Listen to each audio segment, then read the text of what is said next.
more about Reality Star, which is a great talent contest here in Marbella. But now let's meet Jimmy Nolan, the founder of the Irish Club of Marbella. Good evening. Good evening. It's lovely to have you here on the verge of the celebrations of St. Patrick's Day. I was at the events last year. It was amazing fun. In fact, my little hat here was a gift from the Lucky Sisters, who I bumped into, ended up drinking Guinness with and dancing, and a great event. So what have you got in store with us for this festivities? I know Tom Jennings is the organiser, and he'll be joining Johnny later. Do you just let him get on with it? Well, more or less. When we founded the Irish Club about 5 years ago, as part of that was to get expats and tourists from Ireland and England, wherever, to come out and enjoy social events. And how many of you are there here in Marbella?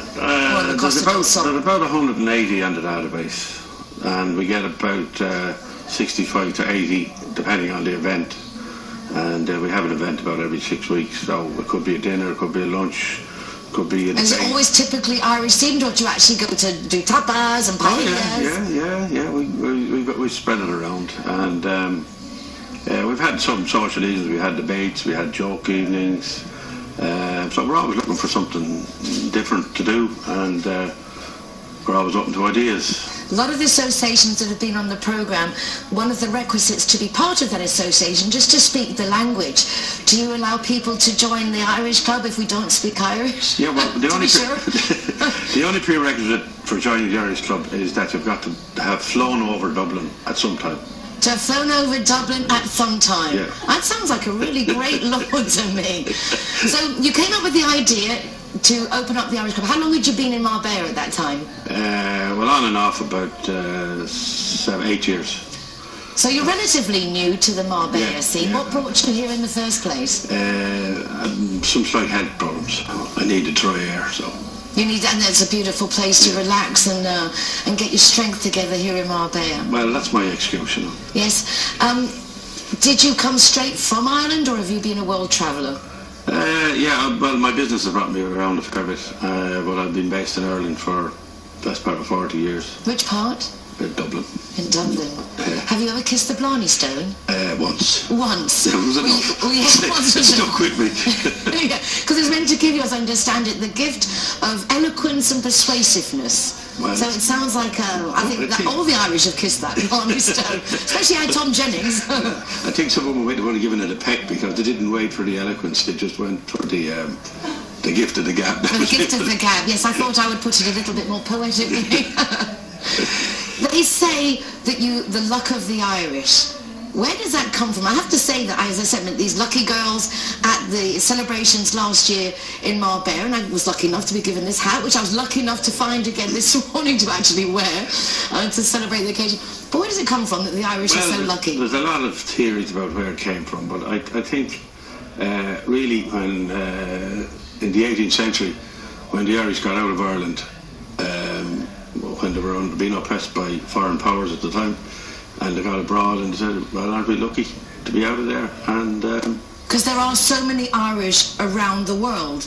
If they all decided to go home, Ireland would sink. There are more Irish, I think, in New York than the whole of Ireland. Well, there's 38 million in America that claim. 38 million Irish in America. As I said, if they went home, you'd have a problem. If everybody went home, there'd be about 80 million.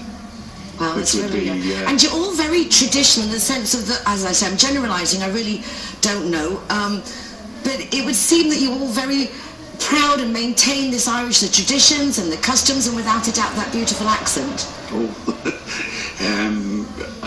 Yeah, we do, because I think when we go abroad we find that we have an awful lot in common. There's an Irish way of doing things, an Irish way of telling a story, there's an Irish way of debating, and we just find that when we go abroad we kind of seek, not necessarily all the time, but we tend to catch up with people that have gone before us, and most people seem to enjoy it. Now, some people that say, I don't want to go down the Irish route when I go abroad, and that's fair enough as well. But we found in the Irish Club a lot of Irish people, and we got there's a lot of British, Scandinavians, Germans and Swedes And they like to come to the Irish because they like the way we do things as well, don't they? Well, it comes across, again, generalisation, but that you know how to have a good time. I think that is certainly one of the things that would be associated for me with the Irish, but there are so many. Like, I want to ask you, have you ever seen a leprechaun? Oh, every St. Patrick's Day. Every Sunday, so they only come out at St. Patrick's Day? Absolutely. I mean, is this like a tradition, or is this you personally that only see them at St. Patrick's Day? It's something got to do with the beverages, I think, and late in the afternoon. It helps you to have a clearer vision. A lot of people seem to see them in the late afternoon, not in the morning, so it's more of a tradition on St. Patrick's Day. I also understand it's actually an error to associate the four-leaf clover with St. Patrick's Day, but it is very much a symbol of Ireland. But now I've also read you can have 5-leaf clovers and even up to, if I wanted China, of like 50 leaves or something. So it's quite a story of the 4-leaf clovers.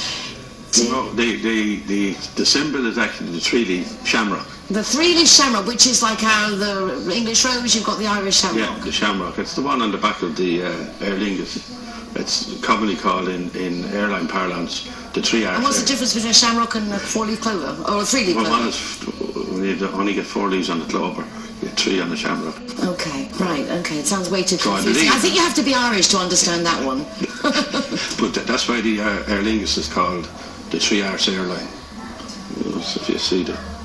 And when you go on holiday, do you go back to Ireland, or do you tend to go around Spain? What's your plans now? I go around Spain, yeah, and Ireland.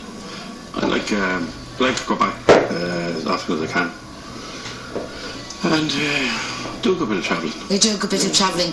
You like travelling? Well, you're Irish, and you do seem to be very brave. You've gone and ventured out into many new territories in history, yeah, and brought your joy. Yeah, no, I don't mind travelling so long. It's the packing I don't like. The packing. We have to get someone to pack for you. Well, I bet you already do, actually. It looks like you have someone who helps you with your packing. Well, it's really nice to have had this opportunity to chat with you, Jimmy. I hope you'll stay throughout the rest of the programme. We have a lot of your companions from Ireland here to entertain us this evening, and it would be nice to have you here with us. And we will certainly be joining you in your celebrations on the terraces of Marbella this weekend. Well, thank you for having me, and we look forward to seeing you. Oh, it's been an absolute pleasure. Now we have the pleasure of